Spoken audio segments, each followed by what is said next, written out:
Traders. Ketemu lagi dalam podcast bincang-bincang seputar Forex bersama di channel YouTube Java Global Future. Saya Michael Yudi.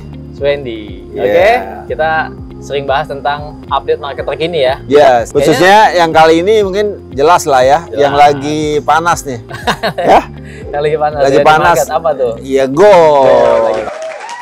Tapi ini kita podcast pertama di 2024 bukan ya? Iya, 2024. Iya. Oke. Dan memang di 2024 ini juga yang pertama kali ini gold kembali cetak high terbaru. Time high ya. Iya. Gold ngegas terus sobat trader. Yes. Ini mungkin pertanyaan juga nih. Kita bicara 3 bulan terakhir ya. Iya. Oh naik terus kayak nggak ada koreksinya gitu. Bro. Iya. Oke, Bro Michael Yudi mungkin bisa jelasin kenapa gold nih dalam 3 bulan terakhir kok meroket terus. Iya, tapi sebenarnya bukan dari 3 bulan terakhir juga sih. Oh iya. Ini sebenarnya udah dari krisis keuangan di 2008 ya. Itu bank-bank besar itu nimbun emas. Oh. Nimbun emas itu dia jadi cadangan emas itu ditambah-tambahin ya. Tambah lagi di 2022 invasi Rusia ke Ukraina. Yeah. Itu nambah lagi, lebih banyak lagi nambah cadangan emasnya. Karena itu berarti faktor geopolitik ya. Iya. Jadi mereka lebih safe nimbun emas untuk cadangannya. Dulu kan lebih banyak apa tuh dolar ya. Cuma kan pertanyaannya kan kalau pada nimbun emas kenapa sempat kemarin turun kan? Ya turun kenapa ya? Kenapa tuh? Ya karena kan The Fed naikin suku bunga. Iya kan, jadi pengaruh dia koreksi dulu, turun, ya kan. Tapi setelah ada indikasi The Fed akan potong suku bunga, gold kembali naik, gitu bro. Karena gold ini kan aset yang non yield ya, tidak berbunga ya. Berarti kalau misalnya dolar sebagai mata uang dari Amerika suku bunganya tidak naik, turun, berarti orang akan lari ke aset lain, ya kan? Berarti ke gold lah satunya ya. Yang paling besar didukung karena bank-bank besar itu cadangan emas itu ditambahin terus. Ya bahkan dalam 2 tahun terakhir ini ya, bro, itu 30% produksi emas itu dipegang sama bank-bank sentral dunia. Bank sentral. Oke, mungkin sambil kita ngobrol mungkin datanya bisa bisa lihat ya, datanya bisa ditampilin ya. Iya. Jadi itu yang buat harga emas tuh sebenarnya naik. Naik ya. Jadi pembelian oleh bank sentral dunia ya. Dunia. Karena kalau retail kan nggak terlalu berpengaruh ya kan. Benar. Tapi kalau bank kan duitnya banyak, pasti juga jumlahnya gede. Kali ya. Iya, jadi kan permintaan bertambah, harga naik.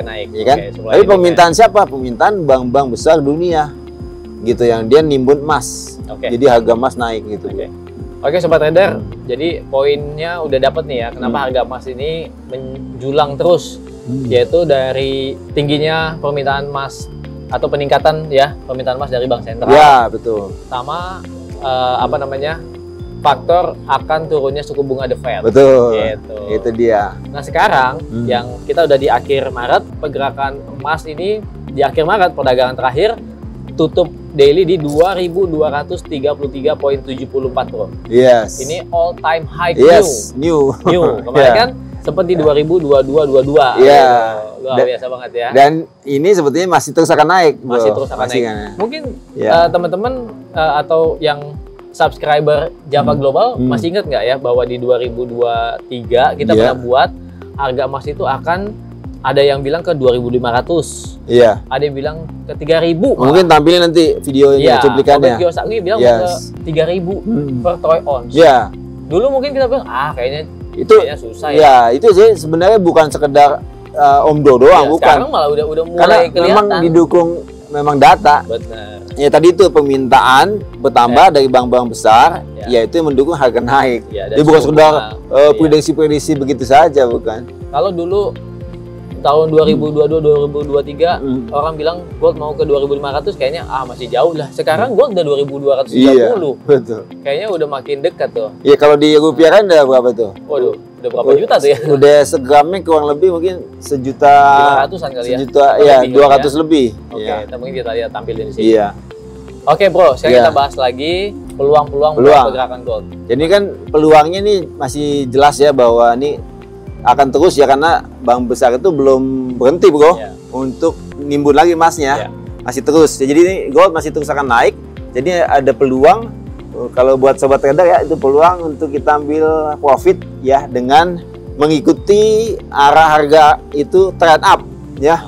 Jadi kita bisa ambil posisi open buy. Kan open buy Tapi memang nggak langsung buy ya di atas, jangan beli di atas. Tapi nunggu dia koreksi dulu di level-level support, kita baru bisa ambil open buy dan kita bisa menghasilkan profit. Gitu. Tapi tentunya yang namanya trading kan two ways opportunity Iya ya. betul. Kalau kita bicara open buy untuk ini bisa jadi buat long term. Bisa. Artinya punya posisi long term bagus. Bagus. Kalau mau trade yang daily juga memanfaatkan pergerakan yang bullishnya gitu ya. Iya betul. Oke. Nah satu lagi poin terakhir, karena kita lihat pergerakan gold dalam 3 bulan terakhir sering melebar.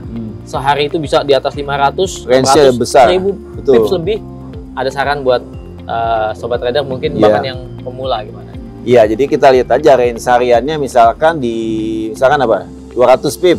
Ya. Atau 300 pip, ya kan? Nah, misalkan kita range-nya segitu. Kan kita cenderung kita ikutin tren lah ya. Itu pertama kita cenderung ikutin tren. Kalau misalkan trennya up, ya tentu kita ambil posisi buy, ya kan? Buy, tapi dengan range begitu kita nunggu ketika harga itu koreksi. Nah, koreksi itu biasanya ya, itu kan sesuai analisa teknikal itu di minimal di zona diskon. Ya, zona diskon itu di Fibo 50 biasanya. Kita tarik dari harga low ke harga high, itu jadi ada Fibo 50, itu minimal ke situ koreksinya. Kita bisa ambil posisi di situ buy atau bahkan sampai Fibo 78,6 kita buy di situ dan kita bisa stop loss di bawah low, take profit sampai ke high-nya gitu. Oke, jadi peluang untuk profitnya lebih tinggi dan stop loss-nya lebih kecil. Betul, betul. Dan satu lagi bro, mungkin buat yang pemula, kalau karena tahu range harian itu 500 bahkan hampir sampai 1000, berarti kalau memang serius trading gold, sebaiknya punya ketahanan dana. Nah, iya, itu penting karena kalau misalkan range, anggap aja range 200, ya kan? Setengahnya itu kan Fibo 50 itu sama dengan 100 pip, betul kan? Ya. 100 pip itu berarti kalau di gold 0,1 lot berarti kan $100 $100 kan? Minimal $100. Kalau kita satu lot minimal $1000. Nah, itu kita perlu hitung itu ya. Dari harga zona diskon 50 ke harga low itu aja udah 100 pip misalkan kalau dengan range 200. Nah, kita harus siapkan dana untuk ada apa namanya? Untuk batasan ruginya itu segitu besarnya. Oke, benar sobat trader ya. Jadi poinnya kalau serius buat cari cuan di gold jangan pakai modal kecil. Betul. Ya, karena range pergerakannya semakin melebar. Oke, supaya apa? Supaya peluang untuk dapetin cuan lebih besar lagi. Betul. Oke, dan kalau mau trading di Java Global Futures. Oke, buat kalian yang belum like dan subscribe, jangan lupa like dan subscribe ya, dan ikutin terus video-video dari Java Global Futures. Sampai ketemu lagi, salam profit.